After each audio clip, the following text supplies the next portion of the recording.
Hello and welcome back to Game 4 of Kingzone versus Royal Never Give Up at the Mid-Season Invitational 2018. This is match point. And just to inform you guys, once again, there will be no change. Kingzone have selected red side and there are no substitutions. Question in everyone's mind, Trevor, is that sun about to set on Kingzone as well? LCK's dominance is on the line, and now they've got to come back. Well, let's see. RNG, Camille Talia, no big surprises. Just have to swap them back around once again. Vladimir ban coming in. This is what we saw earlier. They didn't ban Vladimir in game 3, and Xiaohu picked it up, and he destroyed everyone. Definitely true, and they immediately slap him back on the ban list here. One more left. Will it be the Ezreal? Will they switch more up? And that is going to ring true. The crowd also having something Kai'Sa, is that where Uzi goes? Oh, it's definitely a first pickable champion.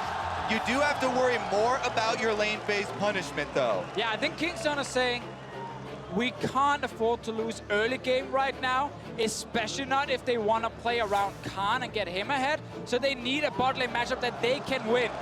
You want Gorilla to be your point man, Gorilla with the engage, Rakan and Xayah for the extra long range. Ornn is still open though in this draft, so if they go Skarner, Ornn here plus Kai'Sa, that late game is absolutely insane. But again, Kingzone are very clearly saying we just don't want to fall behind early, and especially not in the bot lane. So now they have a playmaker. I'm looking at things like Galio mid lane, or the Sion again, things where you can roam from BDD side down and punish everyone. BDD has to be the difference maker in this game. Xiaohu absolutely took control of game number 3, and he's going to need to strike back. Things like you're talking about that can roam around from the mid lane would be what you want to see from that role. All right, let's see what BDD locks in. Karsa with another Skarner game. He is currently 5 wins, 1 loss in the tournament. Has not been subbed out for MLXG after joining for the final. Now, Olaf found himself on the Phase 2 ban list in every single one of the previous games. Trying the previous, and it's going to get locked in now. And this change is important again because Kingzone are playing more for the early game. They need a jungler that can really match what Skarner is doing, and Peanut is now on the Olaf. Yeah, they have a lot of possibilities to play off of here with the Olaf now locked in from Peanut, the champion you associate with him, invading early and trying to get control. Level 1 invade should be on your mind now, and you actually have some more time to think about it as the bans come through. We might get Ming on a melee support this time around. Tom Kench or the Braum to try and protect Uzi, because the goal should not be to try and hard win the bot lane here with Kai'Sa. Your scaling is insane. Aim for the late game. Yeah. Do you want to get the Braum, maybe have a little bit stronger of a level 1, or maybe have the Unbreakable for later on in the game as well? Or do you want to try and get that Kai'Sa scaling quicker with one of those strong matchups? Well, there is something for RNG to decide. I think now they should expect Khan to either go for a Fiora Illaoi type champion, because I'm not expecting him to go AP top. Yeah, and actually the Morgana was the only other range champion that I was looking for to go with the Kai'Sa.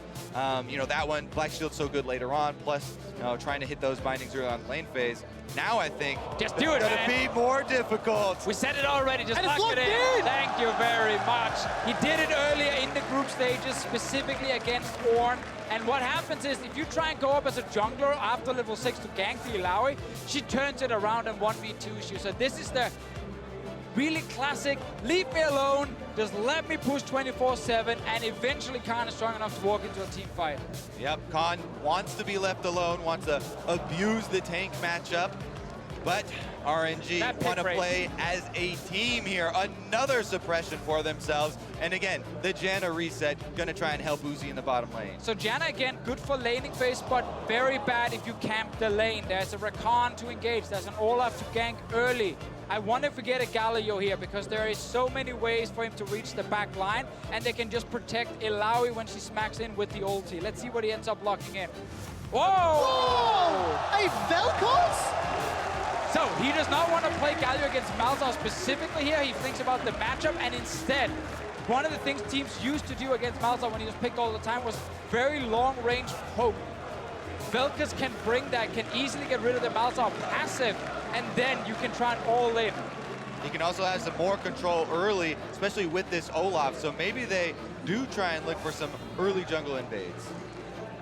The tournament life is on the line for Kingzone DragonX, and in their potentially last game, they have Illaoi top and Vel'Koz mid. Best meta ever. Honestly, this tournament has been full of surprises, and I'm happy that they still had some in store for the finals as well. Well, they did say during the LCK finals that they didn't have to show anything. They had so many things prepared for that one specifically. We were kind of waiting then for the next best of 5 where Kingzone could get challenged. Flash Wolves didn't manage to take them down, so they didn't have to show too many unique things. Saving it though, Vel'Koz coming in, and of course we have already seen the Illaoi once, but I'm glad we see it again. Yeah, Illaoi. For those to recap, versus tanks, she's so happy because she can do max percentage health damage. She can also heal max percentage of her HP every time her tentacles hit. And that makes it very difficult for tanks to finish off a kill onto Illaoi. So sometimes they get a little baited into thinking they can actually have the last bit of damage. Exactly. Illaoi is all about just stay alive, doing your ulti, because you have so much damage coming from these different massive tentacles. The way you typically can shut her down is either you knock her away, that's a Janna ulti, or you burst her down so quickly that she never really gets enough hits off to do anything. Yeah, and we'll see, because Kingzone don't want to be forced into those group situations. Definitely going to try and play off the pressure once again.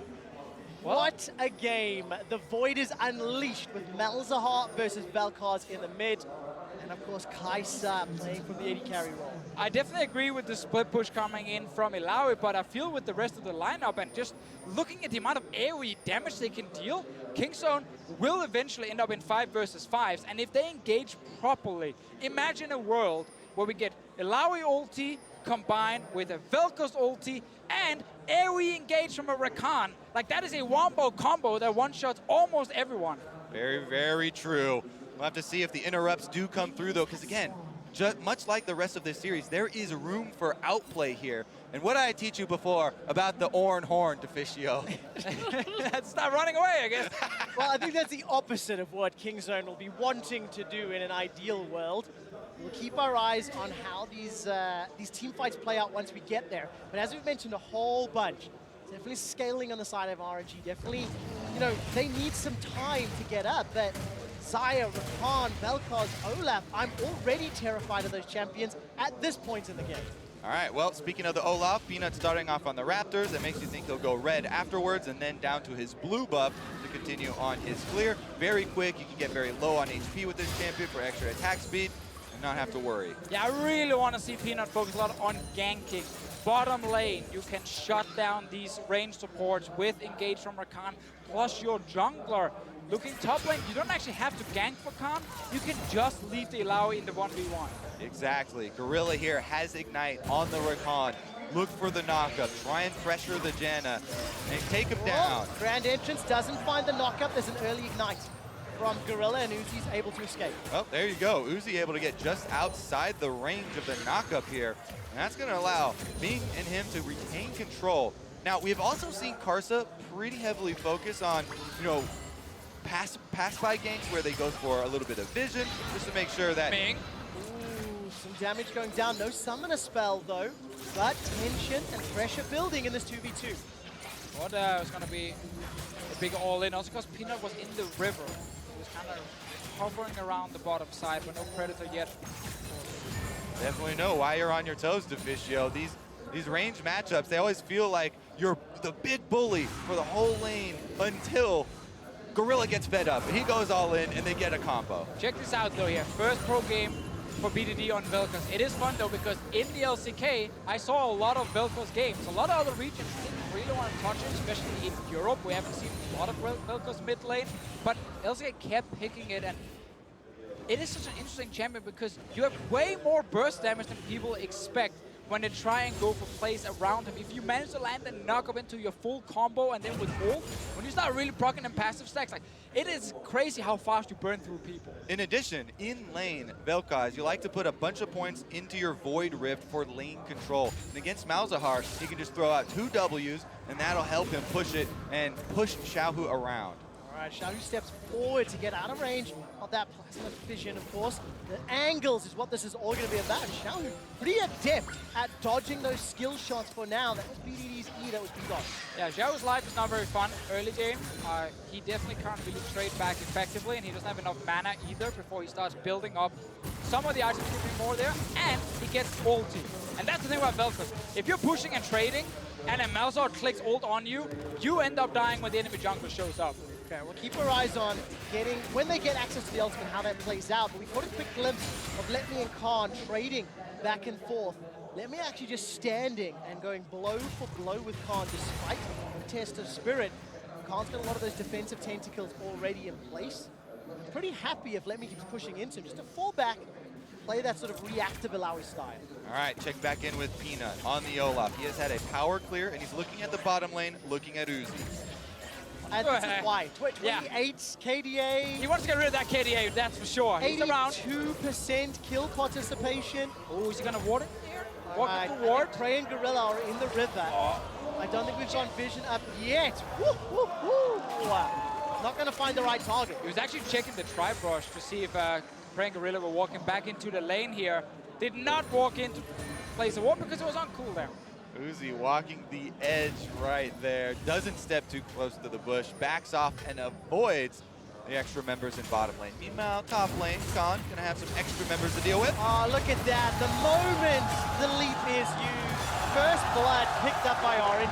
Karsa again. This guy on Skarner has been so active and continues to find early game effect. And Khan not level 6 yet. We already saw some of the damage he can deal as long as he gets to stay alive for a few seconds. Later with the ulti, it's going to be even more damage coming in. But here, they know, okay, we can go in, change CC him, and just try and kill him. But this tentacle there, they're going to keep hitting. And this was the counter pick matchup that Karsa is able to help Letme out. Later. He's 1-0 for now. And let's see if Letme can get far enough ahead to eliminate Khan from this match. And why did that happen, Trevor? It happened because Peanut, who is usually playing around top triangle of the map, went bottom to Prey and Gorilla to try and make that play with the control ward on Uzi, because Uzi's such a big thing. Oh, there it is! Oh, the life form disintegration ray used, but the heal saved his life. Oh, it hurts so much here. BDD forcing Xiaohu to use heal and force him to go back towards base here. Peanut is starting the Drake because of it, but look here, Karsa, Uzi, and Ming. They have control of bottom side. Pushing bottom lane does so much to help out in that Drake control. Karsa now uses that to move up and ward Peanut. Vision manages to back away. RNG just a little ahead. Pretty comfortable for now, but look at the CS differences. Plus 15 for BDD, plus 12 for Uzi in the bottom lane. And now we start getting level 6s. Khan, he's going to be much harder to gank now because he can turn it around. Mid lane, Xiaohu's ulti is there. I'm waiting for Karsa to get his, and then I think ganking BDD is going to be a very effective move from RNG's side because this Vel'Koz simply can't escape. Oh, there we go. Harsh lesson. The test of faith. A lot of damage onto Letme's ghost. He's going to need to kill a few of those tentacles before he's going to be safe. And as it stands, be able to farm safe. Yeah, Khan just keep rocking the Klepto there. As we said before here, when you pick Illaoi, it's not to level 1 or 2 completely stomp the lane. You scale very well in the side lane with Black Cleaver. You get Klepto as well for extra gold generation. And once he gets that item, that's when he gets really scary. Yeah, presetting right now, gonna walk his way back out. Both teleports for top lane are in sync. BDD in the mid lane has swapped his over, but it's still on cooldown, making use of the Summoner spellbook to lower it a little bit. All right, let's see how well these next few minutes play out. We're approaching 10 minutes. It's still even as far as the gold is concerned, thanks to some of those CS numbers. But in terms of how the draft played out, this is maybe a little bit more what we were anticipating from strengths and weaknesses of the respective teams. You know, from what we had seen, we talked a lot about how RNG was sort of the late game team and Kingzone had been the early game team, even though that's not been the case this series. And in this draft, I think RNG are pretty happy with the early game and the way that this one is going. You know, they have Kai'Sa trying to scale up on the bottom side. They haven't had the threat, you know, of the Rakan all-in really come to fruition yet. Yeah. That being said, Gorilla is now level 6, and it becomes much more threatening. I'm still waiting for Peanut to really start showing how much he can actually gank on this Olaf here. I think back to some of the past tournaments where he's played Olaf and he's just dominated early games. Not the case so far. Exactly. I mean, he wasn't even able to protect Illaoi up on the top side. Meanwhile, bottom, once again, Karsa is there. All right, there's 2 level 6s on the side of Kingzone. Gorilla gets in, gets out, and it is just the heal of Monsoon to save the day. Oh, Karsa also used Flash. He tried to grab Gorilla before he went back towards Prey. Around the mid lane, Peanut is looking for something, but Xiaohu is playing it very passive. Small win for Kingzone bot lane, and that can be important. Yep, they got a lot of damage done, and they got the Janna ultimate out in addition to that flash that you mentioned. So some cooldowns to keep track of, but RNG still holding fairly strong. It just feels like this game is so explosive. With all of the champions, the suppression, the damage. There's the horn! All of the Forge God comes out. That will be an insta-flash by Khan, and Xiaohu's roam will negate in nothing. The summoner spell for now. Let's wait for the refresh and the regain. Well, let's see if Peanut on the bottom side can do something. Blast cone over. Karsa is on his way, but there's no TP to actually defend. Peanut is going in. All right, let's take a look. There goes the undertow. Won't find any slow. BDD's already backing away. He's heading to the mid lane. Kingzone will be happy just to get some additional damage, get some additional control for a lane that really was struggling a little. Frey and Gorilla, they fell behind in CS despite the strength that Xayah and Rakan offer. Again, though, Karsa comes over. He's able to escort them through to the minion wave at the turret, and Uzi picks some more up. Look at the CS there. He's doing so well getting these last hits, even with Kingzone having multiple visits to the bottom side. They're looking top laning at Xiaohu. It's actually just Rift Hell being started. It just spawned. Poor guy instantly gets destroyed. Touche. Good catch there, Deficio.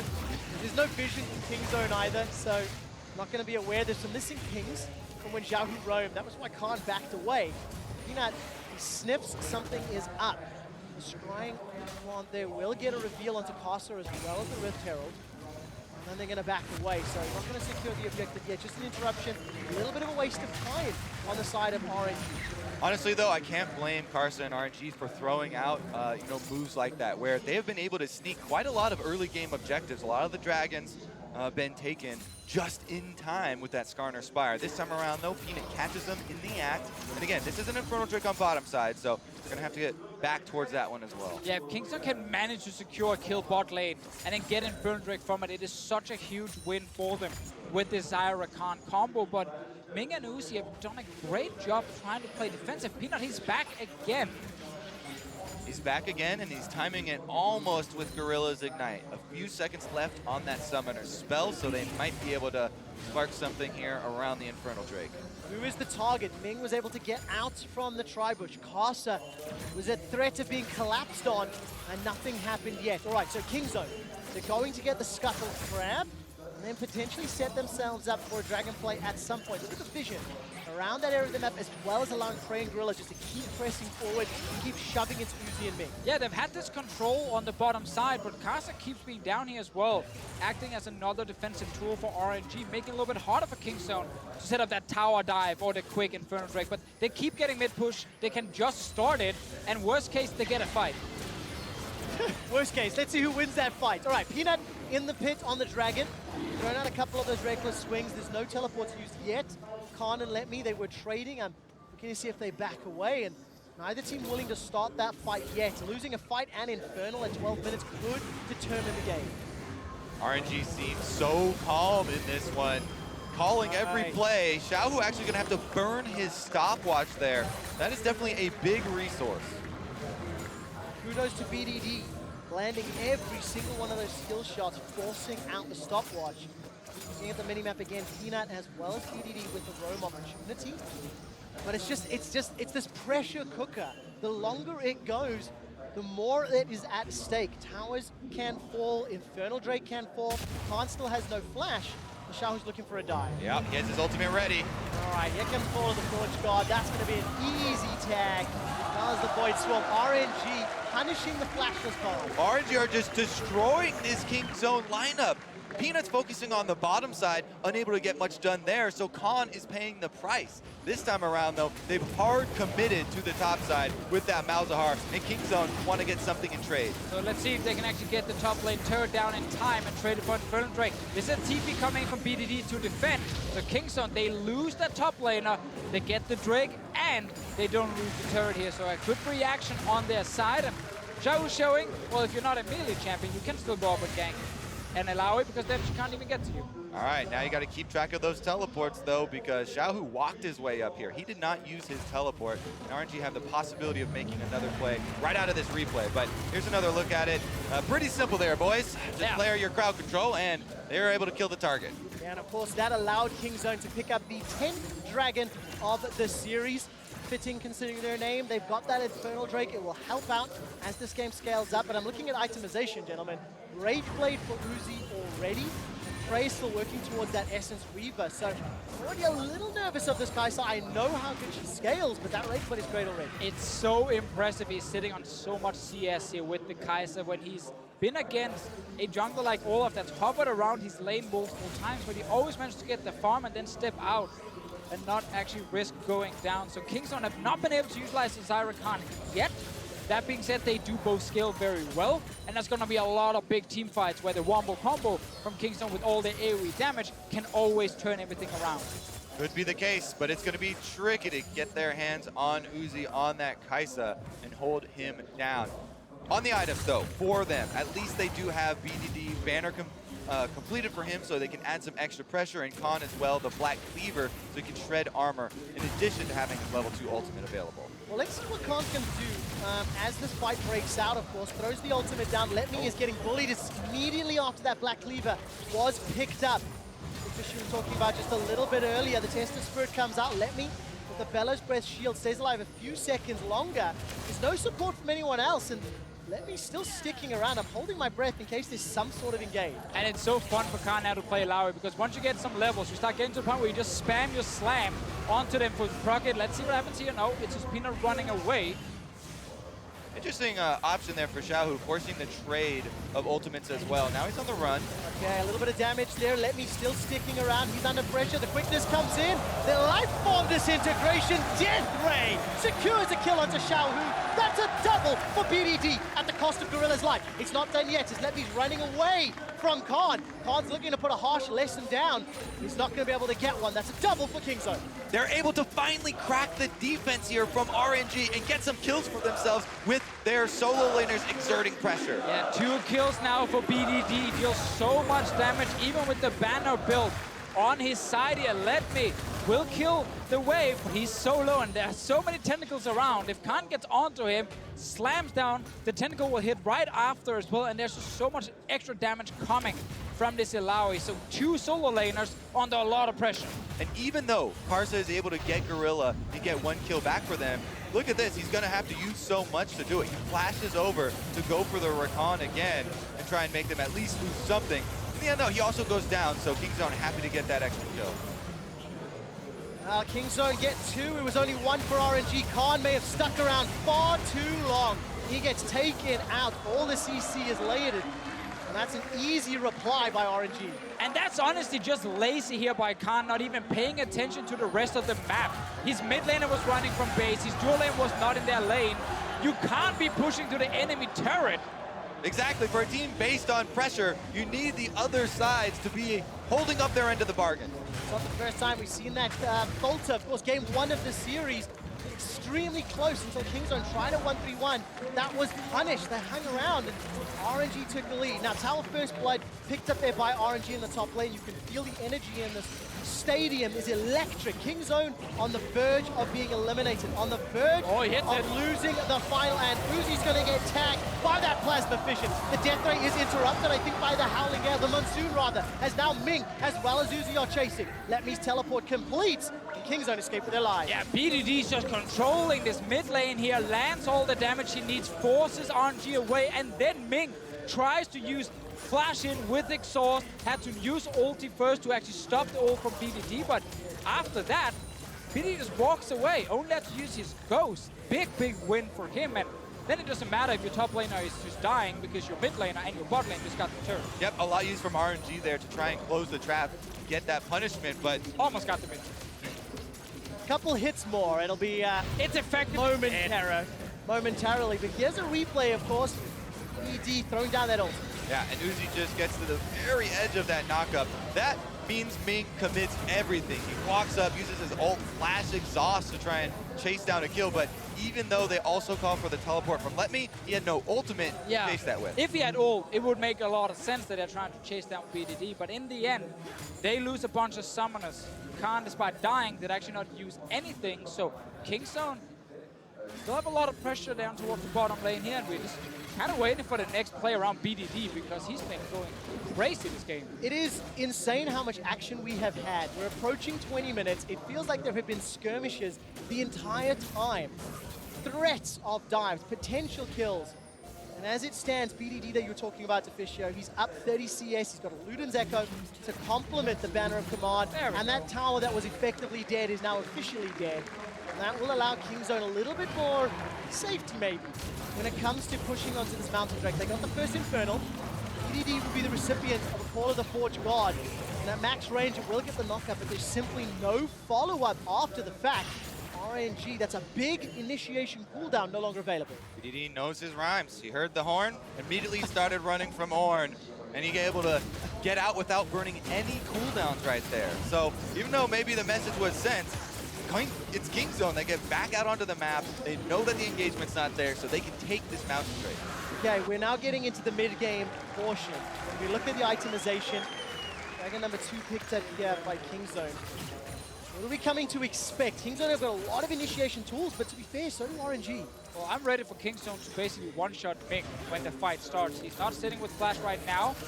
Prey and Gorilla with Xayah, Rakan can easily set it up, and then BDD's ult follows. It's a great point to bring up because it's not supposed to be the Skarner flashing in to ult the Rakan while he's zipping around. This is what the Malzahar range suppress would be much better suited to do. If it's actually Xiaohu who's able to stuff Gorilla and stop that engagement, that would be what RNG would want to win a team fight with. Yeah, 100% agree. So I really want to see QSS from Gorilla, because then you can actually get back out of the fight once you jump in. Gorilla does have the unsealed spellbook, currently sitting on Ignite Flash. He should be changing that to Cleanse unless he's got enough money for QSS. Sitting on 700 gold. Not gonna save you against Skarner, Malzahar. Ah, touche. Thank you, thank you. Right, support line to you. Gonna need a little bit more itemization money then, before that becomes plausible. And for Kingzone, it is still going to be getting this very interesting, very unique team composition to work. Use that pressure that we talked about from the fact that BDD and Prey are farming and doing so well. Yeah, so they're doing well, which buys more time for Khan. And while he's definitely been caught out a few times and there's been some resources invested into killing him, the rest of Kingzone have benefited from it, and this Illaoi is still going to win the side lane. So right now, by having a stronger format group, Kingzone are actually in a good situation if they can force a fight here and shut down someone like Ming, because that can lead straight to a Baron. Feels like whoever's going to land the crowd control has enough damage to win the fight. There is just so much follow-up on both sides. If BDD can get a full channel on that ultimate, he's going to wreck some kids. There's no doubt about that. All right, 22 minutes on the clock. 2 towers to 1. Kingzone are now shifting their priorities. They got bottom and middle towers, which means the top outer is very, very low. Khan has done a good job of setting that up earlier. And of course, with the stage of the game, Baron is a possibility. So that's why they're clearing out the Crab, setting up some vision in that area of the map. Yeah, should be able to kill that top lane turret soon.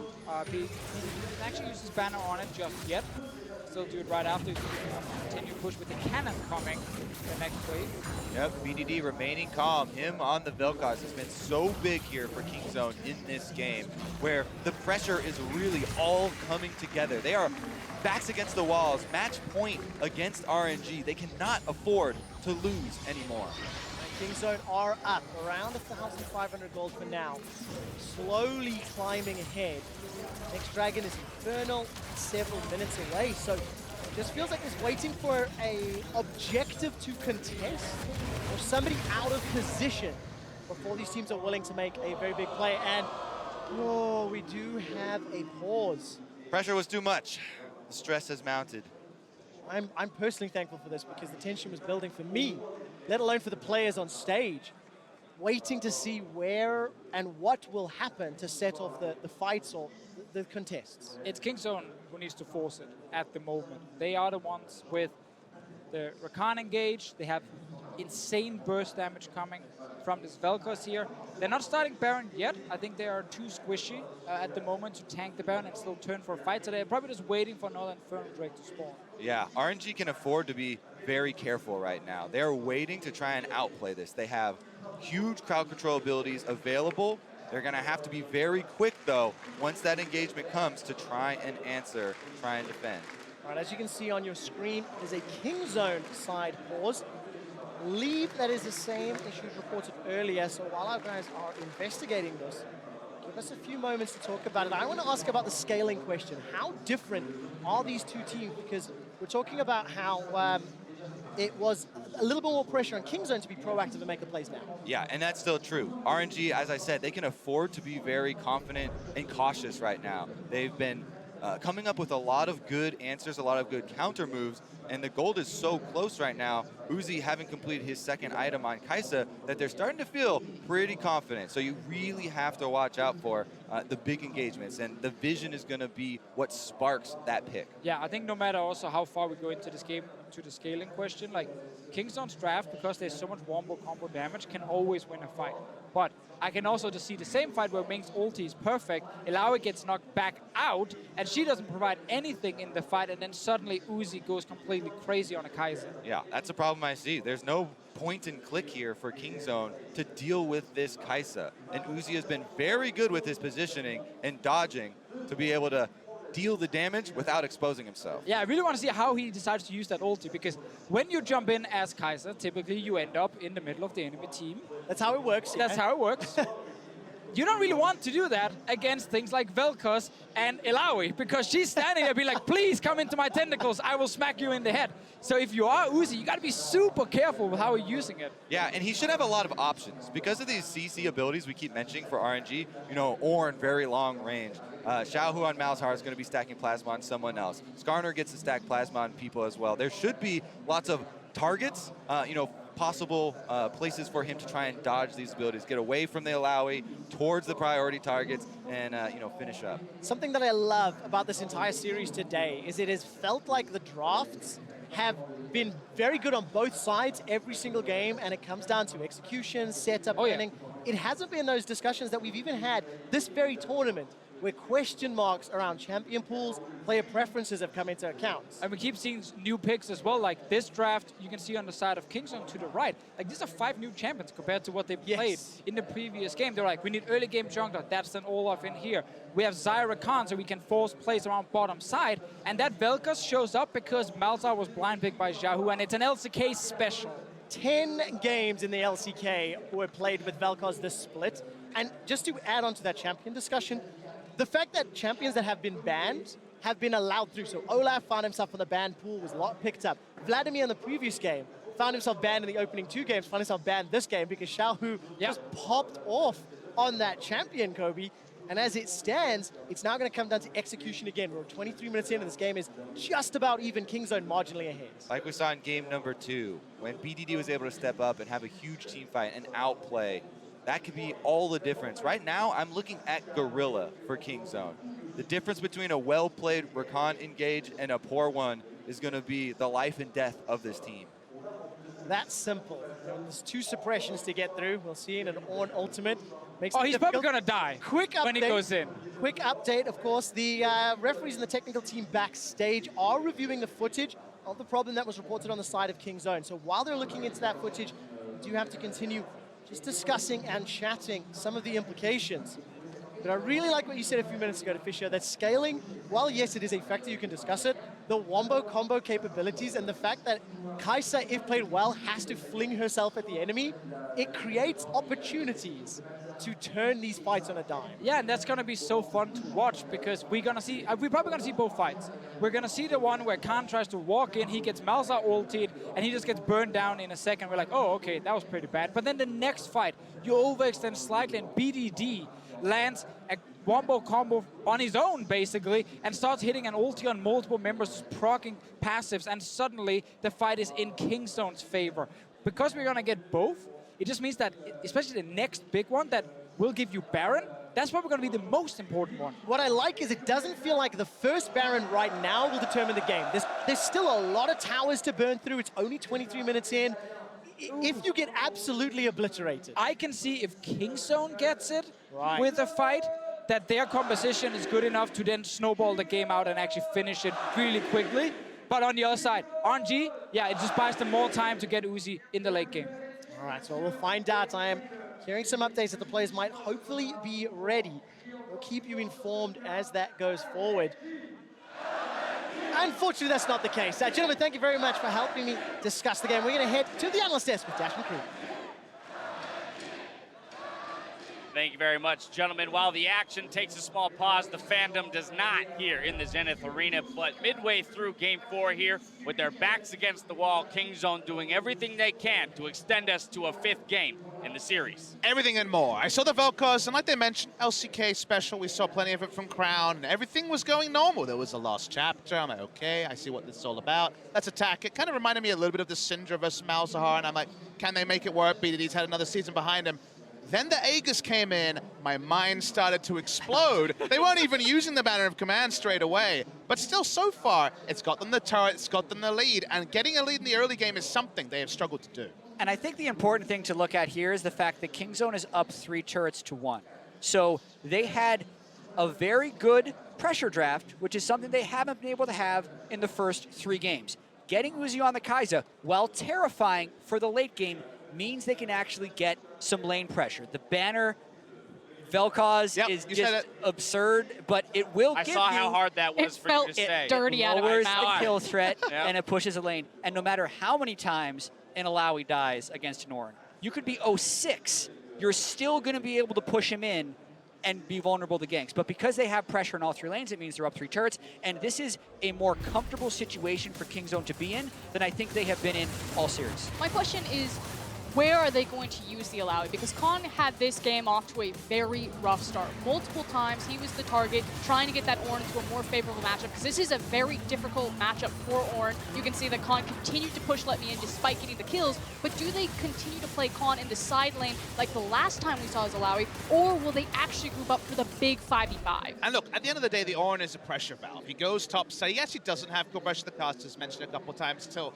Black Cleaver and then some, so of course he's annoying, of course he's getting some lane priority. He kept getting lane priority, kept getting ganked, but crucially, because we weren't seeing Sejuani, because we were seeing Olaf, because as you mentioned, it's a pressure draft, good things were happening where the top laner was not, and that was at least the start of some good map movements. The 3 turrets, that's a good sign for Kingzone. And I think the game is at a bit of an inflection point, because currently, with the push that Kingzone has had in mid and bottom lane, they've been able to get 2 Drakes. Mountain and Infernal. Pretty happy about those Drakes. There's another Infernal on the map. And there's another Infernal on the way, a couple minutes away. Uzi's at a 2-item power spike. They have the Shurelya's Reverie on the Malzahar. They also have a Skarner, and there are not many QSSs yet on Kingzone. I think if RNG can't turn that fight around, if they just concede the Infernal and keep giving up turrets, that'll give them enough time to buy QSSs on Kingzone's side. And I think that's actually in danger of RNG losing control of the game. And it's All also... right, well, Jack claims that it's at an inflection point. I'm being told that we're getting ready checks as we speak, so we'll hopefully be loading into gameplay in just a moment as we go. Again, with everything on the line here for Kingzone, we're tossing it back to Quick Shot, to Fisio and Kobe. Thank you very much, and welcome back to what could be the last game of MSI 2018. To give you a brief update on the state of the game, Kingzone are marginally ahead thanks to some very good tower plays, despite the fact that Khan has been a little greedy with his positioning and punished for it, as you can see, 0-3 on that Illaoi. And you'll notice he also bought a banner. This is a double banner team here from Kingzone. They really want to continue to play with the pressure. Banner the side waves, let them push, and then look for the Rakan play. Now, the one downside is, of course, your team fighting is a little bit weaker in this regard here, Khan. Normally, you see things like Death Stance and GA come in after a Black Cleaver. It is going to be delayed in this game. Same thing with BDD with his own build. He just used his banner now on the top side. So, yeah, it is about side lane control against a 5-on-5 draft. And look at the itemization. 2 stopwatches in the inventory of Kingzone. Those next team fights that I was talking about a little earlier, the next Baron or Dragon, they could be game-changing. Kingzone wants it to be in their favor. They want silver scrapes, and they want that shot at the title. Yeah, and I think there's a very good chance that if RNG lose that fight and the Baron, that they will simply fall too far behind. They don't have great wave play in their composition. And if Kingzone, as Jad highlighted, gets all the QSSs they need, suddenly they can eliminate a lot of threats. Well, I guess me thinking it was going to be Baron or Dragon. Maybe it's a red buff, and it is not the case. Can't see if that was picked up by Prey. I think that it was. Particles there on Karsa.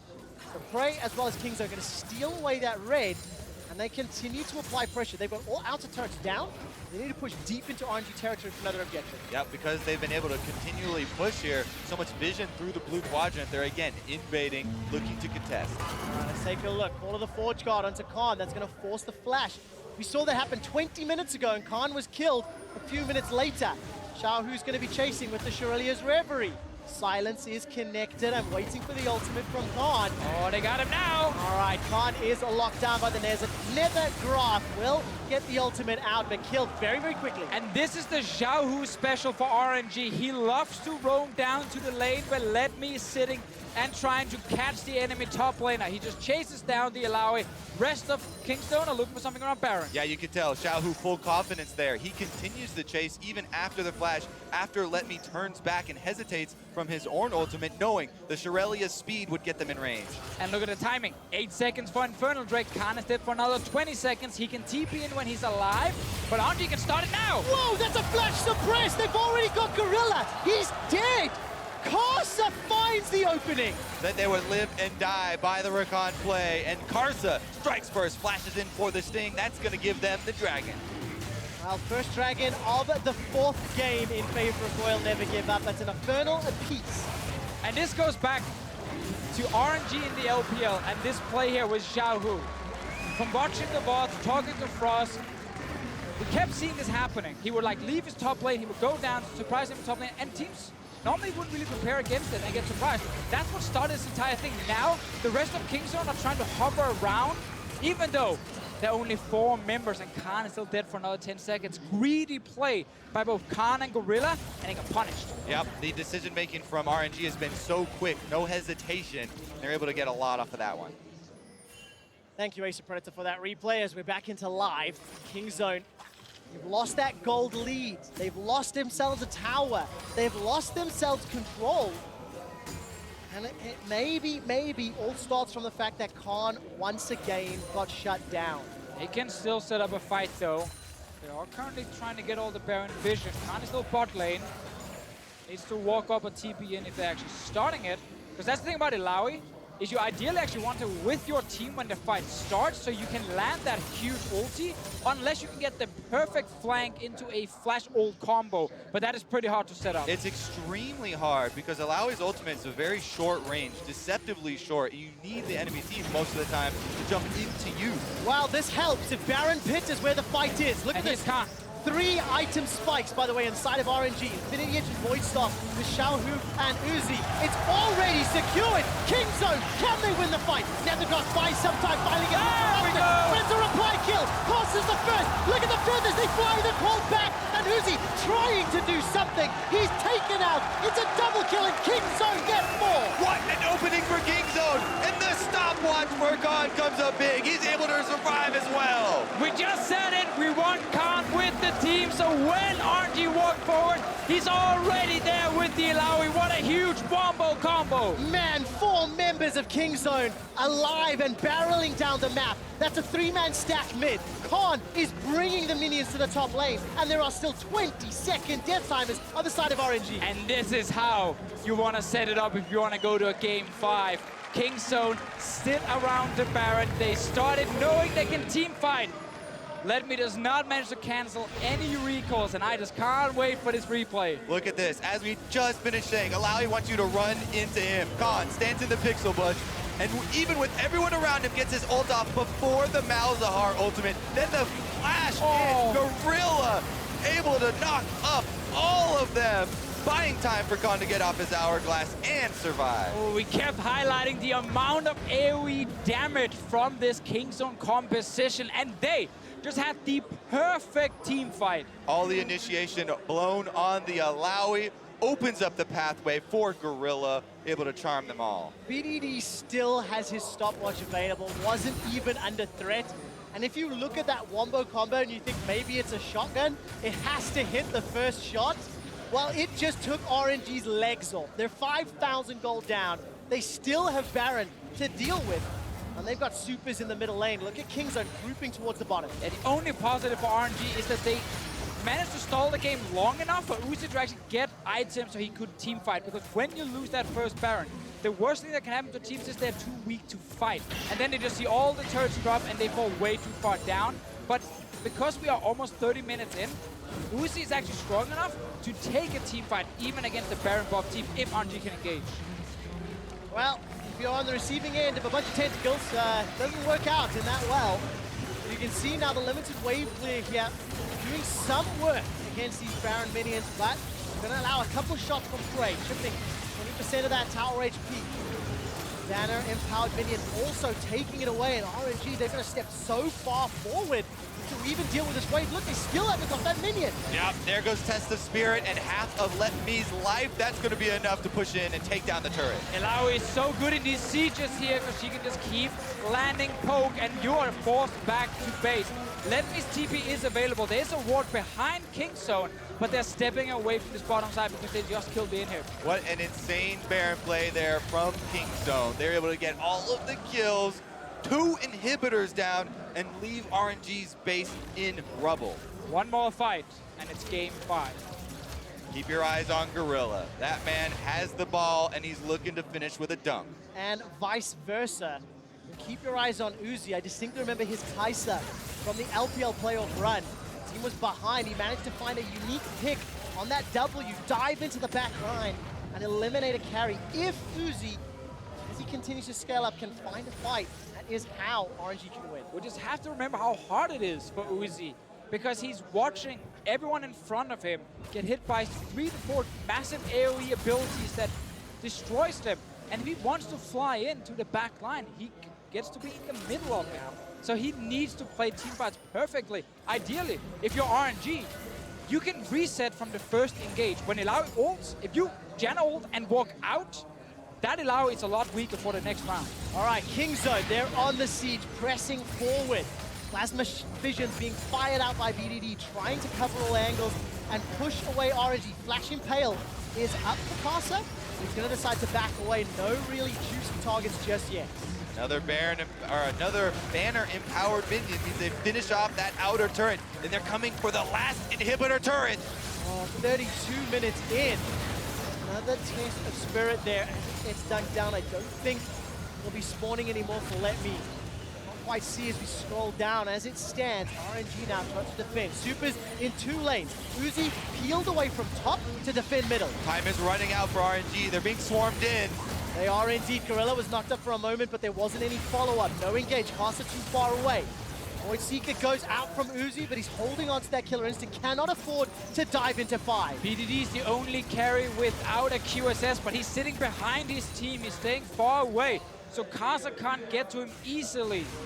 Uzi can so easily clear out these minion waves, though, on the Kai'Sa with his Q as well as the Randuin, and threatened with his ultimate to join. All right, Call of the Forge God comes up. Prey uses the ultimate to dodge, and Kingzone successfully disengage.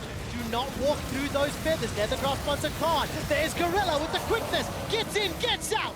The death ray from BDD signifies nothing. Not enough damage, but the tower's still a focus. Oh, without that quickness, I don't know if Kingzone will have the opening. RNG still fending off minions, though. They had to send Xiaohu down towards the Nexus to finish them up. The siege is not back done to yet. base here, guys. He can just TP in, but I think Kingzone not looking for another fight with all the ultis on cooldown. Without the crowd control from Gorilla, they won't be able to find their opening to actually use all of their damage. So they pull off and allow some breathing room here for RNG. And RNG very clearly learned, if you run at Kingzone, in the middle of it, you die. This was Xiaohu from the side, having to pick a target with QSS just to start a fight, but everyone, they stayed away from the center of Kingzone. Okay, gentlemen, 45 seconds to Baron. Ocean Drake is up. It's a lower priority objective. And for now, RNG have probably got another 60 or so seconds before that bottom inhibitor spawns. It didn't take too long for it to collapse. RNG cannot afford giving up that Baron, but they cannot afford running into Kingzone in the Baron pit either. It went so horribly wrong last time. Definitely cannot make a mistake like that again. Flash is available for almost everyone. Xiaohu the only one with his blown. And Gorilla. As we hit yet another pause, just a quick update. 34 minutes in, Uzi at 470 CS. He's on the verge of that Flame Horizon over Prey.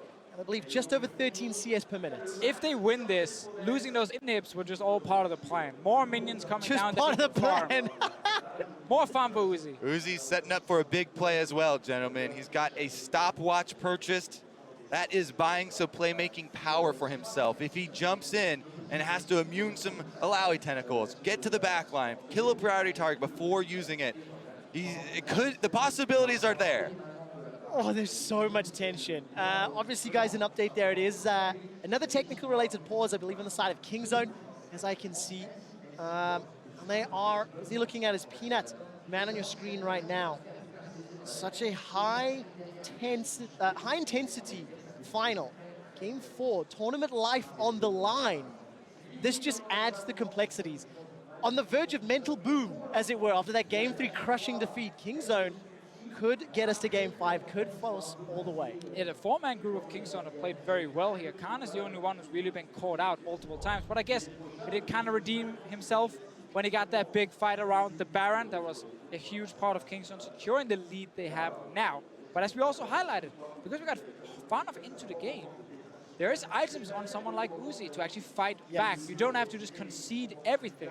Late game Kai'Sa, one of the best things about this build with the Rage Blade, with the Runons, is that you can kill multiple targets at the same time, and with the passive proccing that quickly, even the frontliners will go down quickly. You see just how tense it is. Uzi, of course, just dabbing his forehead. It is warm here in the Zenith Arena, and this game is heating up. 2-1-0, we've talked so much about Uzi, but the suppression on the sidelines, we've seen some engages by Gorilla that have worked, and some where he has been shut down. That engage from Karsa a few minutes ago, well, 10 minutes ago, the flash catch, game changer, keeping RNG alive. It definitely was good for RNG, but now there is QSS on Gorilla's side, so he can actually get out of it. The only one still missing is BDD. Okay. And he seems to be not opting into it for now, because he's sitting on a stopwatch instead. And I just want to see if it does matter in the next fight, because right now he's sitting far back due to very long range on Vel'Koz.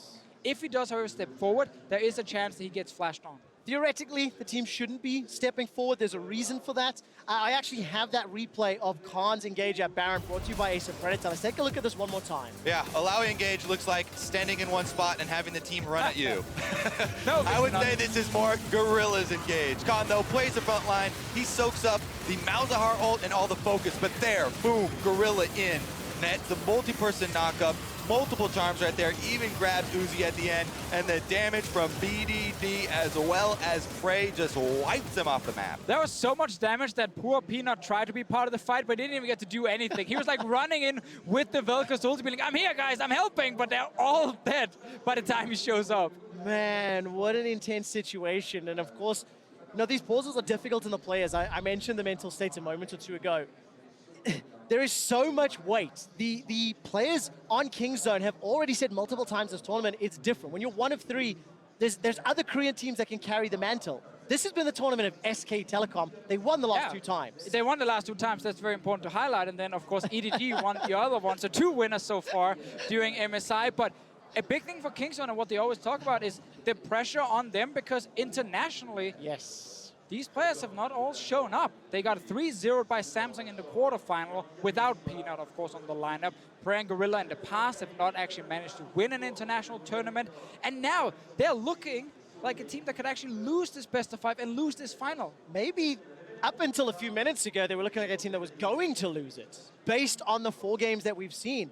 I want to take a closer look at Khan specifically, because he's been a bit polarizing, in my opinion. We've had some very good games. We've had some very questionable games. For a guy who was hyped up as sort of unquestionably the best top laner coming into the tournament, you know, how do you think he's performing? We just looked at his replay a few minutes ago. Yeah, I mean, he's been a man that has spread himself fairly thin over this tournament. As we mentioned, most unique champions played of any player here. He has often looked for the counter pick. You know, we had failures of teleports. We had failures of some Vladimir play, but he has also had successes. And even though we had a very, very high bar for him coming in, which is why people look at some of the failures throughout the tournament, his successes do need to be noted, and he has done that just here. Yeah, that's very true. And one of the things that kind of hurt Khan and the way he plays is the fact that BDD and Peanut have not been able to do what they did back in the LCK. You know, a lot of these champions that could push and roam actually got nerfed quite a bit, and it's been harder for BDD to find the champions to do it on. So he's gone for more carries like Illaoi, Vel'Koz in this one, and then the game is less about Khan specifically, which is something that makes his playstyle less effective. And then also think, while we talk about all the unique champions, he's kind of forcing himself to try and find different things because he doesn't play Ornn, which everyone else plays, and it's really effective. And his AP top laners, they kind of suck. So we don't want to see Vladimir from him either. Yep. And he's forced, if he wants to play carry, to find things like Fiora and Illaoi. Yeah, definitely the case. I mean, talking about Ornn, Letme again. I mean, he's just got Ornn so many games this tournament. I think this is his 10th performance in 17 games, 18 games. That is a lot of Ornn. And talking about the playstyles, of course, Kingzone received a lot of early game pressure. There's been a number of teams that have stepped up and challenged them. RNG, this series, stepped up and challenged them. Our expectation was that they're going to be this late game team. Now they find themselves in a late game hole. I'm hearing we're a few minutes away, so hopefully that will be the case. How does RNG survive? I assume they cannot give up Baron, and I assume they don't really want to be the ones engaging in a choke point, like let's say around the steps of your inhibitor. That plays into Kingzone, so it's difficult. Ideally for RNG, you're defending that top lane inhib turret, and it's actually Kingzone who's engaging onto you, so that you can maneuver around and don't sit in an Illaoi ult. That's why I think it's been so important that Gorilla hasn't been the one to make the first step. He's always waiting for that opening, because there are abilities that can stop him here, you know, if RNG are ready for the outplay. They have the Janna, they have the Ornn, they have the Malzahar, but Gorilla moves so quickly here once their attention is diverted. And if we get a situation where Kingzone picks up another Baron, there's a great chance they get all three inhibs down. And then even if you can fight your way out, you might never get that team fight, because suddenly there are too many super minions for you to deal with. And that's kind of the last thing for Kingzone. And always the problem when you do fall behind is that you tend to only have one last chance all of a sudden, because the rest of your base is already dead. Well, let's see whether or not Kingzone or RNG will have any more chances. We are back in game. As you can see, the gold graph, a quick update. It was very close for very long, and that gigantic nosedive in favor of Kingzone, pushing to 8K, was the Baron fight.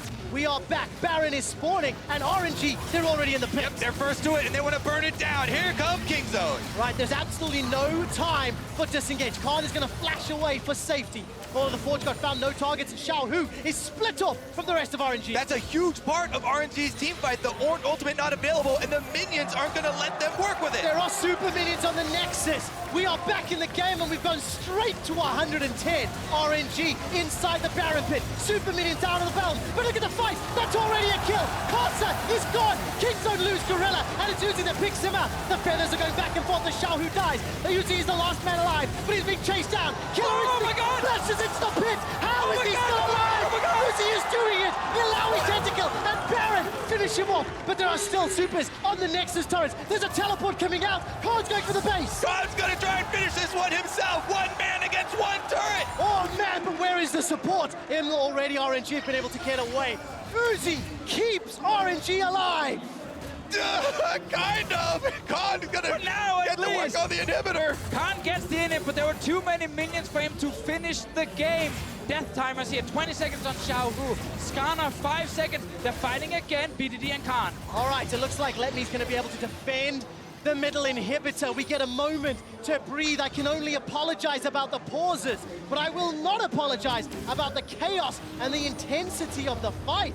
Baron is another objective, and death timers are just resetting. Kingzone and RNG, they're going to go right back to it. Yeah, I don't know if we're going to have time for that replay, because Kingzone are back out onto the Baron, but I want to see it, because I felt like as soon as Letme went in and got the big knockup, Uzi flashed out into the Baron pit, And that was the last we saw of them. Kingzone, though, they're keeping it stable here. Here come RNG up through the blue quadrant of the jungle and past the vision. See with the QSS here, Praise seems to still be on cooldown for a short amount of time. Xiaohu is on his way for him! Oh, that's straight onto Prey! Call of the Forge God comes out as well as Killer Instinct. Royal never give up on doing it! They get a double kill on Uzi. They're looking for the tower. All game with eyes on Gorilla, and RNG spent everything to finally hit him first. 2 seconds on that QSS, but it wasn't ready in time. They're pushing now into the base. Xiaohu on his way back with TP. Look at the death timers. It's 40 seconds on BDD. It's 33 on Prey. Peanut's trying to cut the wave. The inhibitor turret is the focus, and now is Peanut. Ragnarok to try and escape. The inhibitor will fall middle. There goes Letme's soul. It's caught up by Khan. Khan gets jumped on. He's got the ultimate available. Gorilla is not going to be able to save him. And Kingzone's face is in tatters. For the first time ever, RNG is chasing success. Royal never give up, rule the world, winning MSI 2018.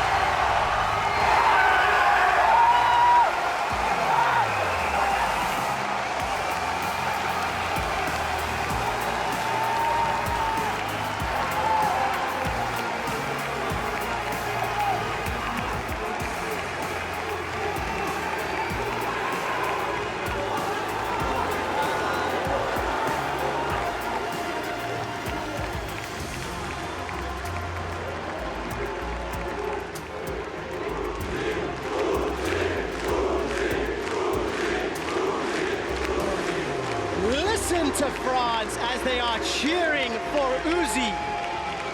Royal never give up in elation. Uzi walking out towards his cup, towards his destiny to claim his first international victory. Royal never give up on your MSI 2018 champions.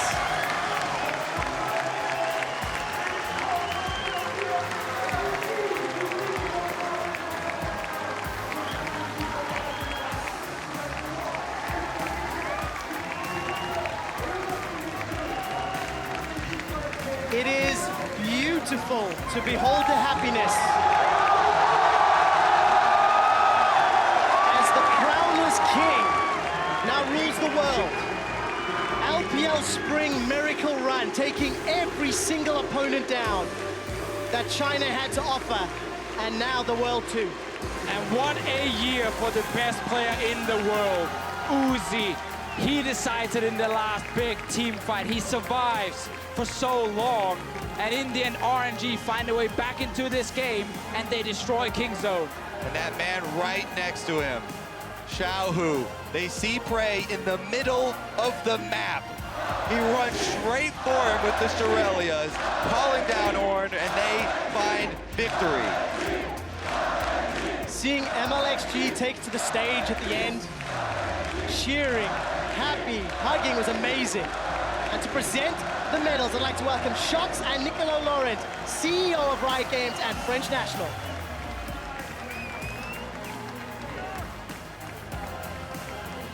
Shox and Nicolas award RNG their medals. This man, he deserves it. Karsa ended up playing all the games in the final, and what a performance.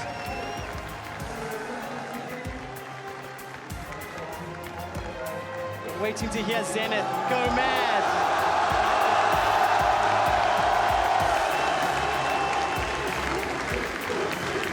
'18 has become the year of Uzi.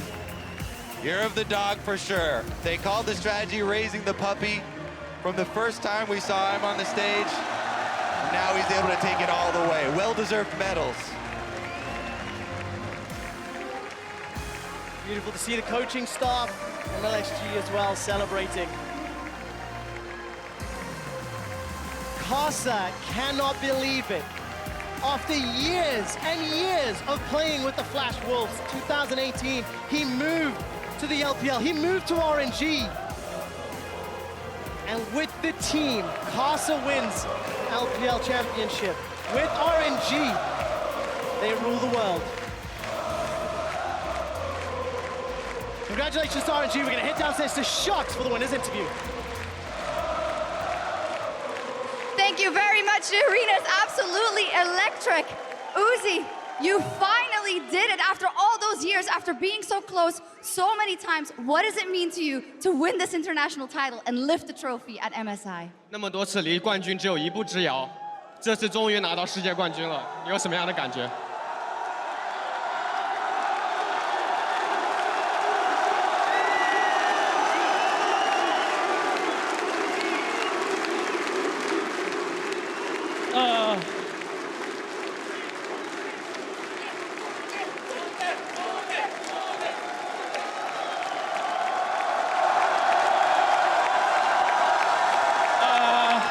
其实真的，这是我6年以来一直一个最大的梦想。我觉得今天实现了，真的，我太开心了。我完全想象不到，我现在站在这里，真的我是冠军，我们是冠军，谢谢你们。I've been trying to win this title for 6 years now. I can't imagine that I'm standing here winning this trophy. I'm super excited for this moment.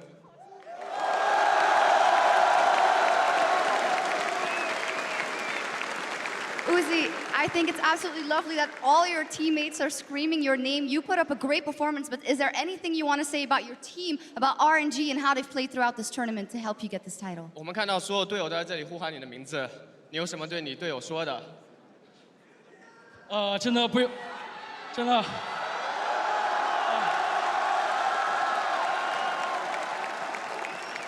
真的我拥有他们，我真的太好了，真的。 除了一直陪伴我们的队友，就是还有一直支持我们的粉丝，真的很感谢一直以来支持我们，谢谢我的队友们，真的很感谢他们，还有我们的所有人。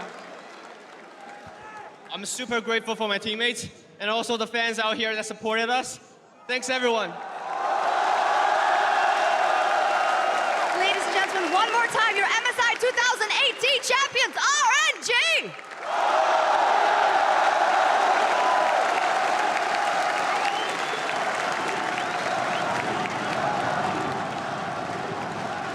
Vindication for Uzi and the rest of China as they step out of Korea's shadow here on the world stage. And they do it in Game 4 of the MSI Finals. Uzi himself coming up huge in the final minutes of that game to propel them to a comeback victory. Failure after failure. Uzi has been in second place so many times. He's almost the exception to the rule that you never remember who comes in second, but no more, not today. He is vindicated, like you said, along with the LPL, and he finally now reigns as king. And also the fashion in which RNG won this tournament. I think back to past MSI champions, and there was lots and back and forth, or even when SKT was winning, FLICKR would have the incredible games, but there were a lot of times during the group stage where we'd think, ooh, FLICKR really hasn't turned it on yet. Inconsistent, they're 6-4.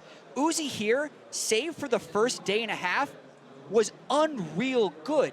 Always ADCS up on the opponent AD carry, record-setting damage percentages, record-setting CS percentages. It was probably the best MSI performance I've ever seen. And now we even the ledger when it comes to China and Korea for MSI. 2-2 over the course of this tournament. That run from RNG, last 13 games since that loss to Team Liquid, 12-1. 12-1 is unbelievable against the best teams in the world. Performance of a lifetime, to say the least. Let's go ahead and relive those final moments of RNG's comeback victory here in Game 4 to claim the crown of Kings of the World. And effectively, all Kingzone had to do were dot the I's and cross the T's. It looked like they were set up for victory, but Uzi, he digs deep. He manages to save this team fight, ultimately falling in the end, but delaying the Baron. It's a long passage of play that you have to uncouple to really understand what went through specifically Uzi.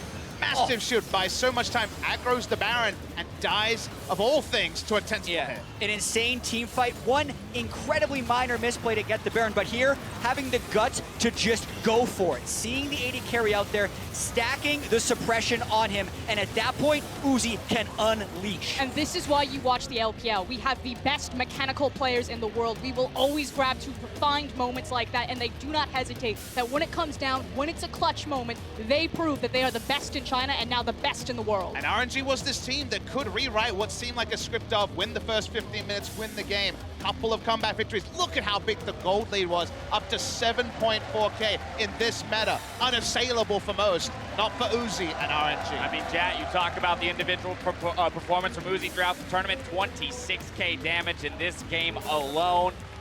It boggles my mind how this guy stepped up onto stage every single time. Never faltered, or almost never faltered. Yeah, 6 years in the making to try and get to this point, but I also feel like his connection with Ming, his support, has been better than in his history as an AD carry. The Janna plays, especially in this situation, picking Janna into Rakan is often considered suicide, but only once the entire game I remember getting him caught. It has been 1,891 days since Uzi's very first game in the LPL. 1,891 days. This guy has been claimed by so many people to be one of the greatest to ever play in the ADC position. He finally lifts his trophy, and it's about damn time. And we're getting a look in right now as Rendon gets to interview a couple of the RNG members, but you mentioned that counter that now resets to 0. I would almost want to flip the script at this point. Hey, the clock starts at 0 for 0 days since Korea has beaten the LPL in a best-of-5. Yeah, you have to eat that one, and you do remember that it's also going to be Worlds in Korea this year, and Korea with a point to prove. Could you ask for a better setup for what should be just an insane tournament? I mean, listen, we don't know what's happening in the next season of LCK. FLICKR has been the best player in the world for 4 years. People are now calling Uzi it there. In history, it's definitely still FLICKR. If I can see SKT making it back to the World Championship, big if, Jack. I can't wait to see what happens if it does. But if he doesn't, this could be the start of something amazing for Uzi as the AD carry. Without a doubt, could be the beginning of a legacy for China as a region as well. But I do now want to kind of bring us back to the series itself and the team as a whole, because while we do talk about Uzi and his accomplishments and finally achieving, you know, this long-awaited dream, there were the other 4 members that we talked about throughout the tournament who had to come around him, who had to play that supportive style and allow him to be that true carry. Back in the LPL, we recognize RNG as a super team, and you got to see why in this series. Finally, Xiaohu, he's known as the solo kill guy on FLICKR back at MSI, but he hadn't shown up at the tournament until this series when it mattered. Flashing forward, finding prey on the Malzahar, having an incredible Vladimir game. And then likewise, Ming, Karsa, Uzi. How many times, like how stacked do you have to make this roster? How many times have you watched Karsa internationally and been like, damn, imagine if he was on a team like Royal Never Give Up, and then has MLXG behind him? And I couldn't even imagine Karsa sitting on a bench for as long as he has ever since the playoffs started. MLXG, the star of the playoff run, and domestically, we saw very little of Karsa. We thought we might not see him at all. But starting him, sticking with him even after a loss, said that he would have the read on Peanut, that he could track him. He's known as a smart pathing jungler, and Peanut was certainly second to Karsa today. Now, throughout the tournament, all members of RNG had their time to shine, but when it finally came to earning the title of MSI champion, Uzi stood out when it mattered most and earned himself MSI Finals MVP. The numbers he put up this tournament, I do not expect to be exceeded for a very long time. The way he got to 10,000 gold so fast in every game, the way he carried at the back end of so many team fights, truly remarkable. The meta has been built around mid laners for so long. It was almost no wonder that a player as capable as FLICKR in the mid lane position would be the greatest of all time. Now we see that when a meta is designed around an ADC, when a team puts all of the resources in, Uzi is finally unleashed on the world. And amazingly, it wasn't the Ardent Sensor meta we would have assumed. It feels like right now it may be even more AD carry focused than that famous meta that seemed set up for AD carries, and the numbers they make for amazing reading. Finals MVP, easily my tournament MVP. Outstanding tournament. All 3 of their victories over that 40% mark for the damage share. Only 2 deaths across those 3 victories in this best-of-5. As you mentioned, Jat, this performance will likely go down in MSI history as one of the best and probably not be matched for a very, very long time. Yeah, and I'm super happy for Uzi. He looked probably happier than I've ever seen him. He said in the interviews how happy it would make him to win on the international stage. You got to see the elation afterwards of him as well as the entire team. It's cool to see for someone who's been around for so long. 6 years now professionally and better than ever. And now the question is, what's next? What's next for this squad? Of course, they do return to their home region. We've got an entire domestic split between now and Worlds. And if they, when we look at their domestic run, yes, they did come away as the winners in the finals, but it was kind of a turbulent road to that point. And so how will they interact with the remaining teams as they return to EDG and the likes of IG, who a lot of people still looked at as maybe being better Worlds contenders? It just makes Rift Rivals that much more exciting. Oh my goodness. Because then you get another look at Rogue Warrior as well. But for Uzi and for RNG, I think they're going to look ahead at Worlds. Like I said earlier,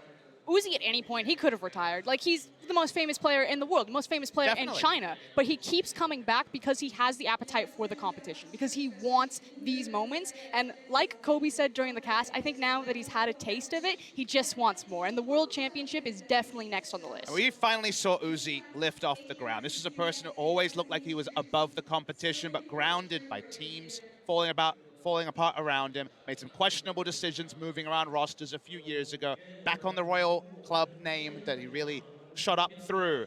This is a chance for him to really cement his legacy and open that dynasty. A transcending performance from Uzi, and while that happens, Korea to some degree falls back down to earth. Of course, I do not want to discount the legacy of that region and what SKT, specifically as a team, had done.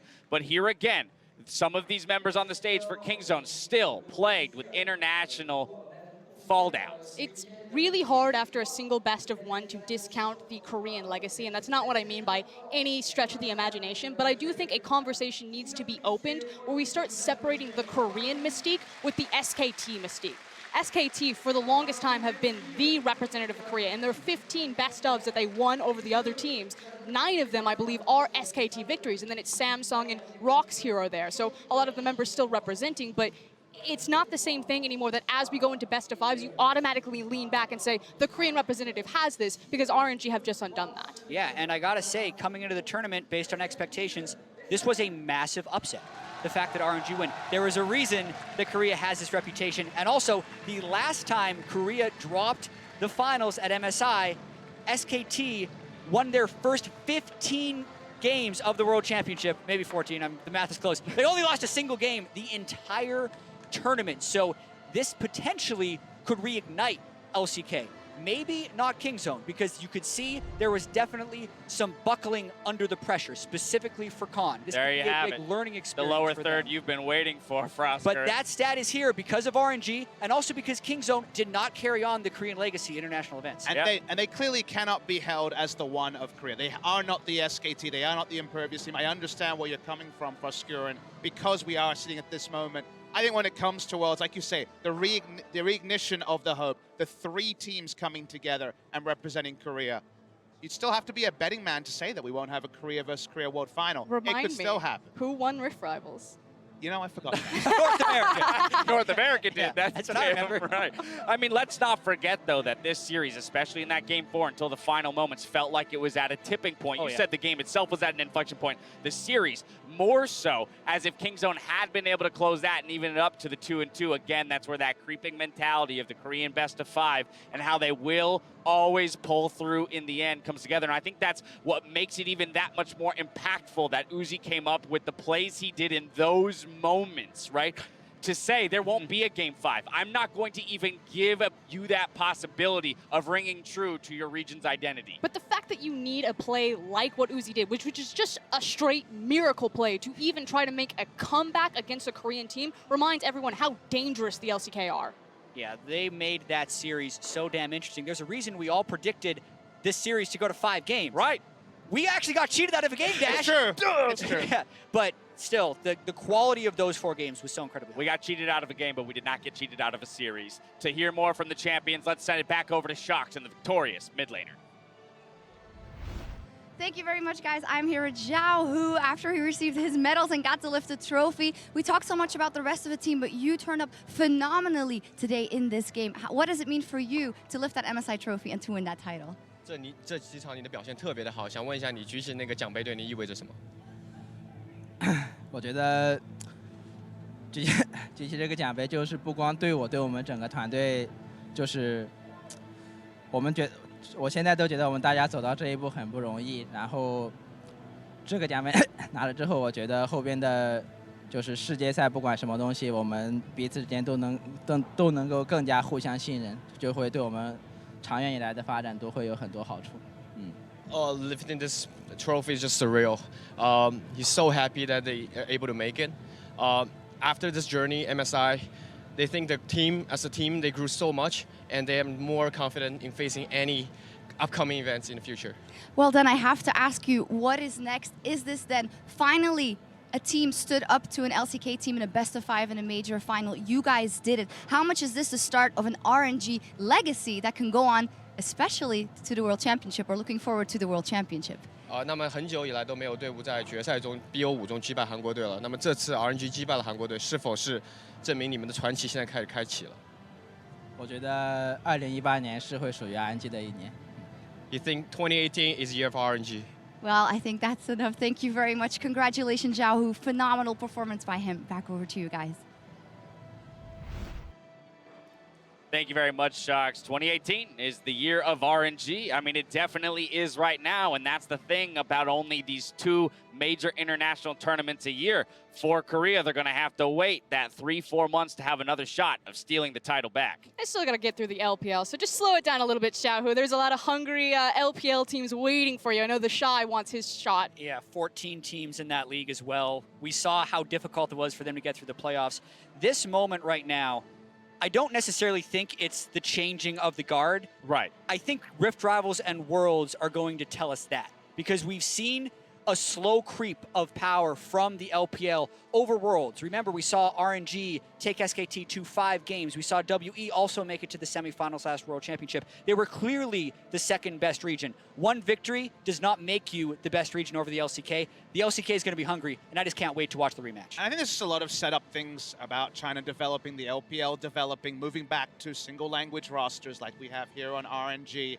Just really doubling down on infrastructure rather than just importing star names. A lot less of my players jumping over to the LPL recently. I think they really put their faith in the right positions, and now you're reaping the rewards because RNG are clearly a top 3 squad in the world, and of course with the title, a top 1. Yeah, hot take. I think the LPL will be the strongest region in the world in 3 years. I didn't think it would be today. I suspected that Kingzone might walk away with it, that LCK will still show such a formidable force at Worlds, but ultimately with the LDL, 20 teams underneath us in a challenger scene, the LPL constantly expanding to 20 teams themselves, the infrastructure, the influx of incredible talented rookies. We only had 2 Korean imports come into the LPL this split out of over 18 rookies, so a massive insurge of power. Sick of coming in second to the LCK. They've completed step 1 in terms of shirking that identity here for the LPL. MSI 2018 was absolutely packed with big plays, and you made sure we caught some of the best ones to close out the tournament for the final MSI Big Plays, brought to you by Acer Predator. First up, the Ursha coined Kingzone's huge Baron play as in Game 4 as the Con Death Brush. Let's take a look. It's already secured. Kingzone, can they win the fight? Nethergoss buys some time, finally gets Friends a reply kill. Karsa's the first. Look at the feathers. They fly the call back. And Uzi trying to do something. He's taken out. It's a double kill and Kingzone get more.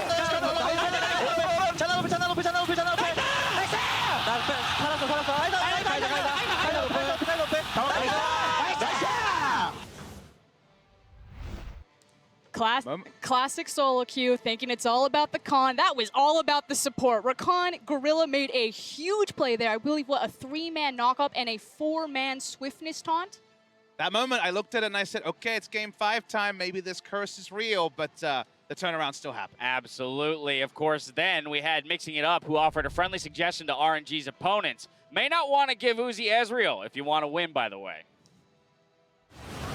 There's no flash for Uzi, but he manages to get another arcane shift. Letme will not find the taunt, but there's enough damage coming out thanks to that Tiamat. Now Letme's in trouble. He gets chopped down, taken out, and killed by Prey's auto attack. Xiaohu's looking for a flank, but it's Uzi with the double to close it out. Manages to tag onto Uzi. He uses the QSS. Manages to escape with his life for now. Stands United buying some time. Uzi's just on the front line ADC. The impale onto BDD. Never doubt Uzi.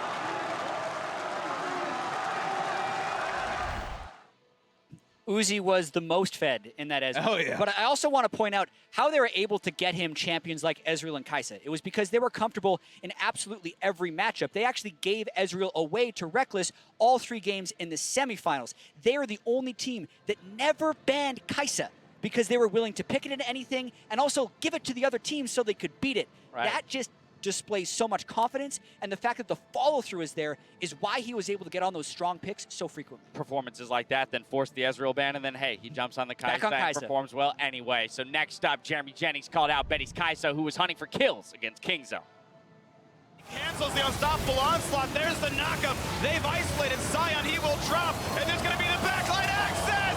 Killer Instinct did what Maple could not. This is the huge fight for Flash Wolf. And then he gets focused down, but you still have to respect the arrival. Betty, Killer Instinct into the backline, destroys Frey before he even turns around. From there, of course, the dominoes fall 1 by 1. And Betty not really even in our conversation about top ADCs, showing that we were wrong there, pulling out the Kai'Sa. And frankly, Kai'Sa is my favorite champion to watch right now. I mean, and that just forces us to remember the tournament that Flash Wolves had. Again, unrecognized in a sense coming into the tournament. Most positioning them in 5th place, dooming them rather to 5th place. And then the 6-0 start through group stages really shook everything up and gave us quite a tournament. Yeah, every MSI Flash Wolves has now made it to the knockout stage. Those Pool 1 seeds at Worlds are thankful for Maybe we'll remember that next year when MSI rolls around. Next, the fine scope felt Reckless's Penta versus RNG was fitting for the EU LCS MVP. The damage coming through. The Guardian Angel enable XG. Reckless finds a shutdown onto Xiaohu. He's able to grab it on the as well. Brox is still looking to find some more damage. Uzi taking very low. Triple kill over onto Reckless. He's got Ming trying to get away from this one. Surely there's no way out. A quad drop for Fnatic's AD carry. Letme wanting to get away, but that should not happen. Broxa wants to provide the CC. Pentakill for Reckless. Of course, that was a big turnaround pentakill. It wasn't necessarily about the mechanics, but to me it was about the story, because of course that came on the back end of a quadra-kill for Reckless and Caps taking it away, quadra-kill for Caps, and that one not going their way. And then finally, they gave it over to Reckless, the EU LCS superstar. Fun story. Yeah, what an exciting team that was to watch throughout the tournament. Finally, Christian believes that this is the year of Uzi. He is going to conquer the season.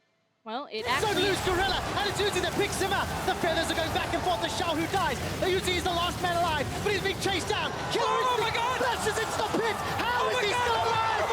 Uzi is doing it. Xiaohu is on his way for him. Oh, that's straight onto Prey. Call of the Forge God comes out as well as Killer Instinct. Royal never give up on doing it.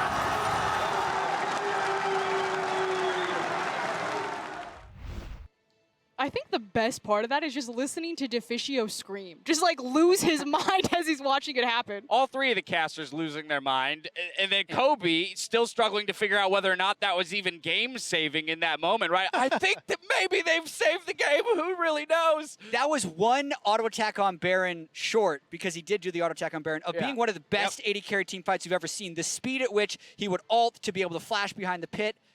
But they followed it up right after 30 seconds later for the clutch win. Exactly, for the victory. Thank you all for tweeting out all tournament long, and I hope you continue joining the conversation as we continue the 2018 season. There's still more. There is still more. Here it comes. Shox is standing by for another interview, this time with RNG's top laner. Thank you very much. I'm here with Letme, also an integral part to RNG's success today. Letme, it must have been very emotional up on stage. If you look at the games now, what do you think it came down to? Why were you guys so much stronger than Kingzone today? 这肯定是非常令人激动的一刻。然后想问一下你，为什么你们会比 KZ 强这么多？也不是强这么多吧，就是确实就是我们打的会比对面更稳健一点，就对面打的很着急那种，失误给我们找到很多，也并不代表我们打的比他们好吧，我觉得。We're not that much of a better team than KZ. However, we're a more consistent team and we play cautiously. Whereas KZ, they're a bit anxious and they rushed a bit, and we're able to take their advantage. Okay, great analysis there. Letme, in a team where so much is always about Uzi and not very much people talk about other players very often, this was really a team performance. What does it mean to you to step up on this international stage and show that you are a world-class top laner? 就以前可能大家聊到 RNG 都会聊到 UZI， 但这次可以看到 UZI 的所有队友们也都站了起来，特别是你，来讲讲你这次在这个舞台上为什么能表现如此出色，你有什么样的感受？就非常感谢队友们，确实在来之前我们的训练状况不怎么样，当时自己也特别的懊恼自己打得不好，但是队友们一直给我鼓励啊，这样子就慢慢的信任我、接受我这样，然后让我慢慢找回状态，就非常感谢队友们。So he's just so grateful to have his teammates. He wasn't perform as well in the earlier days in their scrims, but however, the team keep trusting him, giving him the confidence to come back. So he's really grateful to have his teammates. And that trust delivered them the title. Thank you very much. Congratulations. Tremendous performance. Back over to you guys. I mean, one more time, again, another member of the supporting cast here behind Uzi coming up with some huge engages, especially on that Ornn, and being charged with dealing with who the man that was said to be the best top laner in the world coming in. I watched that guy debut. I was caster of the LPL back in 2015 when Xiaohu and Letme were on Gamti. They were a fun up-and-coming team. You see so many years of seasoning, so many seasons of playing, allowing him to make those solid decisions on the Ornn and on these defensive picks. And I was struck by what he was saying about Kingzone, the fact that they did look desperate. That's kind of the thing you noticed about Kingzone this tournament, is that they were kind of coming up against their own hubris, the skeletons of SKT and things like that. There was so many moments of desperation that you didn't see in the LCK, and eventually they piled up, and RNG were the better team on the day. And as far as trying to figure out the slow team versus the fast, aggressive, maybe helter-skelter team, it's never been the LPL being the slow team and the LCK being the fast team. And it's funny how the first time that happens in a best-of-5, it's the LPL that wins. Well, there you have it. That's the conclusion of the first international event of 2018. But if you're itching for a rematch between these powerhouses who slugged it out today, Kingzone and RNG will be facing off again in just a couple of months as Rift Rivals returns the week of July 2nd. We asked for more international play, more top-tier play, and we're going to get it just then. Yeah, and it's also the Flash Wolves joining them as well from the LMS. So after a surprising emergence from Flash Wolves, you got that to look forward to. You got LCK, you got LPL. It's a great tournament. Got NA versus EU. Right? Yeah. That's, you know, come on. Doesn't matter the Premier League tiebreaker. It really matters. They're coming to NA and getting smashed. Yes, and we're going to be there to watch it. Papa Smithy, we already hit on it briefly, but kind of the idea that perhaps now Korea will have a chip on the shoulder. The idea that where maybe in the past they feel as the most dominant region that they can walk it. Now they got something to prove. They got to strike back as the MSI scoreline is 2-2. And that's the excitement, is that it's kind of an expectation that Korea always wins. It's not just true in the English-speaking community. It's the same thing in Korea. There will be criticism. There will be people that will have to bounce back from this. But seeing them no longer in that position of just owning every title, not Rift Rivals Championship, maybe you can put that to one side. The MSI Championship, you can't reconcile that. So it will be a really exciting summer, and potentially we'll see some new faces when it comes to Worlds. Yeah, and I want to see how they deal with this criticism as well, because sometimes losing international tournaments like this can either motivate a team to be better or it can actually break them, because they didn't necessarily face adversity in the LCK season. Peanut was dominant in the LCK season. He was not dominant here at MSI. They were subbing in Cuz. I know that he was getting a lot of criticism from the Korean community. So how a team deals with failure can often be more illuminating than how a team deals with success. And now Kingzone with this new roster with Peanut has to deal with some failure. And as we put a cap around this tournament, one more time, I want to recognize where we are, the venue, the crowds that we played to, that these guys on stage. Again, remember, these are two foreign teams to the country that stepped up onto this stage and heard thousands and thousands of cheers, led, of course, by the French casters themselves. Uzi talking about it, saying in an interview, sometimes I feel like my foreign fans are more supportive or in larger numbers than the ones I have domestically.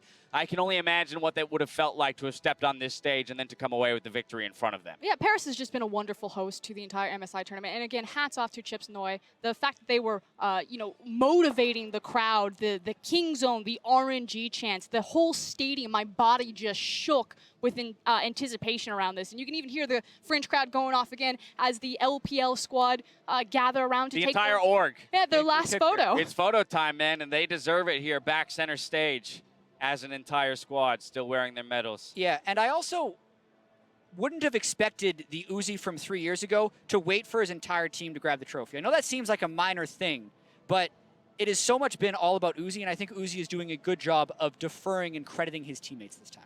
And now I just want to skip to Worlds already. And of course, there's a lot of action before them because I want to know, is this a moment of a sea change coming through, or is this just a blip? We don't know right now. It's certainly a very significant result for this massive market in China, for Uzi, and for Legacies. But where it's going from here, we've had Korean dominance for so long. Now there's no guarantees, and that just makes it all a little bit more spicy. Uzi and the rest of the RNG squad. Much deserved victory here in Paris, France, but that is going to do it for MSI 2018. So for myself, the casters, and the entire live broadcast crew, thank you, Paris. Thank you for watching, and we'll see you next time for more international action.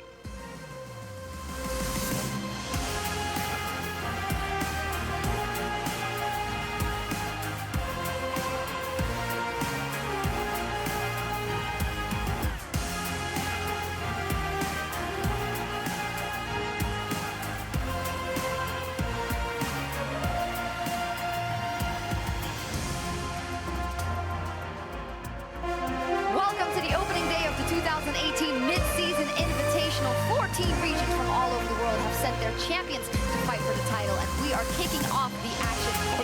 As the flash jumps in, trying to seek his there. T1 turns it back around though. The 1v1, T1 wins it out. Who's the better jungler now? Maybe Loda can turn it here. Is he gonna get it? He gets so much heat. He gets a double. Kai'Sa is out of control in this game. Give it, they will finish first place in their group. Blackwells, they seek redemption among the best teams in the world, and they will erase their opponents to get that chance. DJ is cutting through the entire lineup. He may just turn his boat. You lose Levi, you're like, oh no, is this it? Here comes the third coming of the aggressive jungler. He's feeling himself. Boom! The triple is cut down. 1 and 4, he is going off. Welcome to Berlin, Germany, and opening day of the 2018 MSI Group Stage. Well, let's see what he can do. Follows up with a Q, manages to get the last breath as well. A shield comes up. That was insane from Caps. Blocking the Q from BDDs. Nice. Pray. 3 quick kills in for Kingzone, and no one is putting up a fight against them. Fnatic are gonna take the game. They'll kill the unkillable and take down Kingzone. Impact stands alone behind enemy lines. Ole tries to hobble away from this one, but the pillar will provide the quadra kill for Reckless. They want the pentakill, but Cap takes it away. I'm definitely having fun Simon. I have to get a heal spot. Sorry. Flash will take the fight in Kingzone. Somehow survive. Betty kills one in the back line, and Betty is just spitting out on Kingzone. 4-0 for Flash Wolves. They remain undefeated here at MSI. It's really important for us to get the win and to really showcase like North America as like a really good region. Losing is not an option.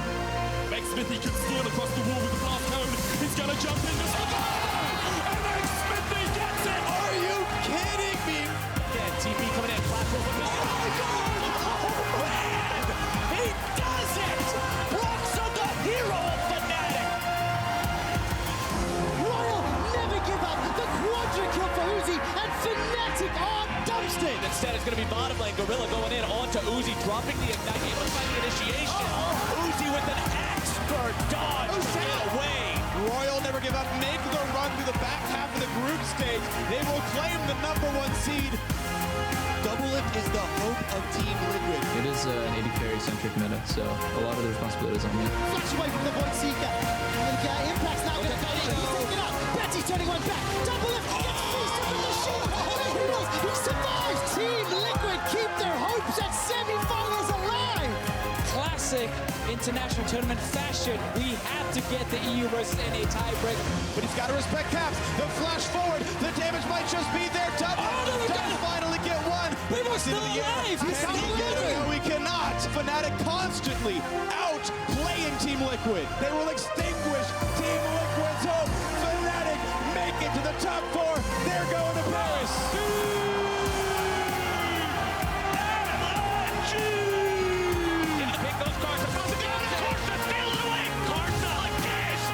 Objective away! If a team is attacking them, Pentakill for Reckless! they attack back. Fnatic's members will fall, and RNG will win the fight. 3-0 against Fnatic. Theo has the reason. Oh, he protects it. BDT with the solo kill. Flash Wolves